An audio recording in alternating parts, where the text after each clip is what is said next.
देखिए, मुंबई में live in partner की हत्या का मामला और गहराता जा रहा है। सरस्वती वैद्य ने 3 जून को आत्महत्या की। आरोपी, मुझे लगा था कि मुझ पर हत्या का आरोप लगेगा, क्या कुछ आरोपी की तरफ से कहा गया, आप बता रहे हैं हम आपको। डर की वजह से शव को ठिकाने लगाने का हमने फैसला लिया। आरोपी ने खुद भी सुसाइड का फैसला किया था। तो देखिए, नया एंगल निकल कर आ रहा है।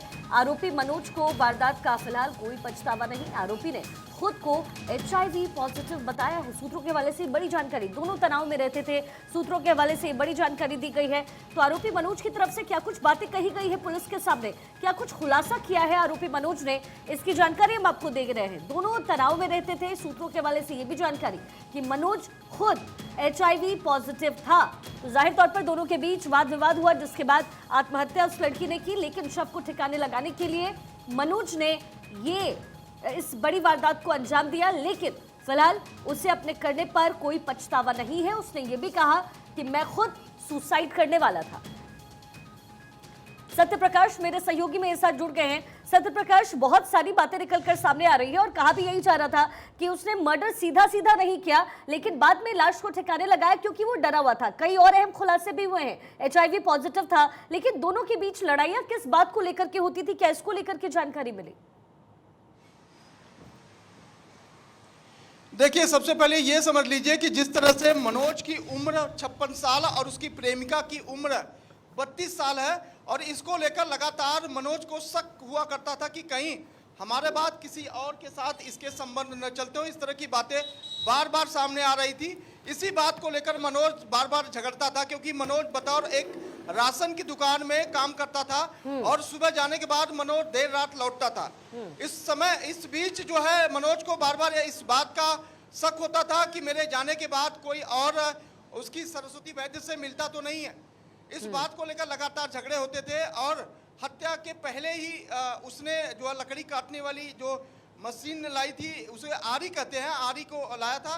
फिलहाल आरी जब लाया तभी पड़ोसियों ने पूछा था कि सोसाइटी में इस तरह की चीज़ें लाना वर्जित है और इसकी ज़रूरत नहीं होनी चाहिए, लेकिन उसने बताया कि नहीं, कुछ लकड़े काटने हैं, इसलिए उसने इस तरह की चीज़ें लाई है। और लेकिन जिस तरह से खुलासा हुआ कि काफ़ी दिन से झगड़े हो रहे थे, इस झगड़े के बीच उसने सरस्वती वैद्य ने जहर लिया था। जहर के दौरान जो है उसकी मौत हुई। लेकिन जो प्राइमा फेसी इस तरह की जानकारी अभी नहीं आई है, लेकिन ये जरूर बताया जा रहा है कि लाश को ठिकाने लगाने के लिए उसने सरस्वती वैद्य के कई टुकड़े किए। बात यहाँ तक जो बातें सामने आई कि उसने पहले सरस्वती का सर धड़ से अलग किया, उसके बाल पूरे निकाल दिए, उसके बाद जो है उसके टुकड़े टुकड़े किए। कई टुकड़ों को उसने कुत्तों को खिलाया और कई टुकड़ों को उसने बॉयल करके बॉटल में रखा, फ्रीज करके रखा कि आने वाले समय में इसका इस्तेमाल किया जा सकता है या नहीं।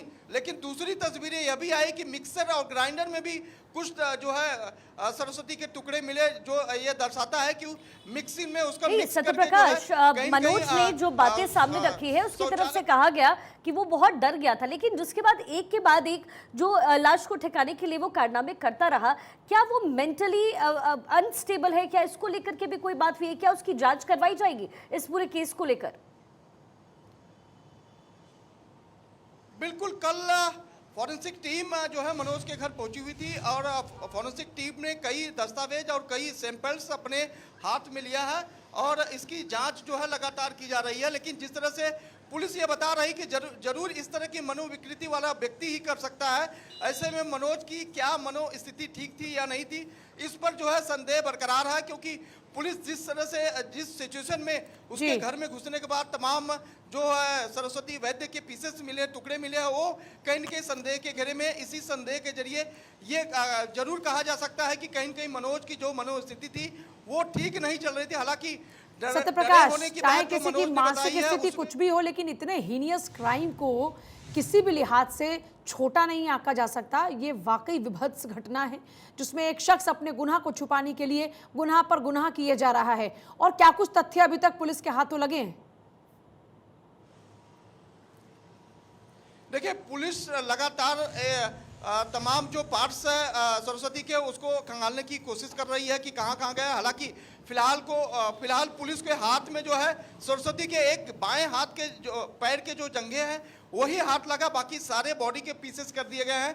धड़ कहाँ है, सिर कहाँ है, इसकी जानकारी अब तक पुलिस को नहीं है।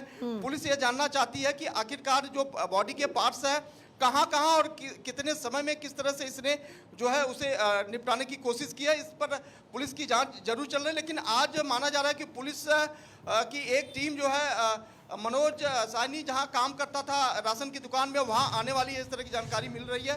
क्योंकि मनोज साहनी का व्यक्तिगत जो व्यवहार था वो कैसा था, इस पर जो है पुलिस को जानना बेहद जरूरी है। क्योंकि जिस तरह से उसने इस नराधम जैसे कृत्य किया है, जाहिर तौर पर एक सवाल खड़ा होता है कि कोई मामूली इंसान या सामान्य इंसान इस तरह की जो है हत्या करने के बाद इस तरह की चीजें बिल्कुल नहीं कर सकता है। बिल्कुल बिल्कुल ठीक है सत्य प्रकाश, बहुत बहुत शुक्रिया आपका इस तमाम जानकारी के लिए।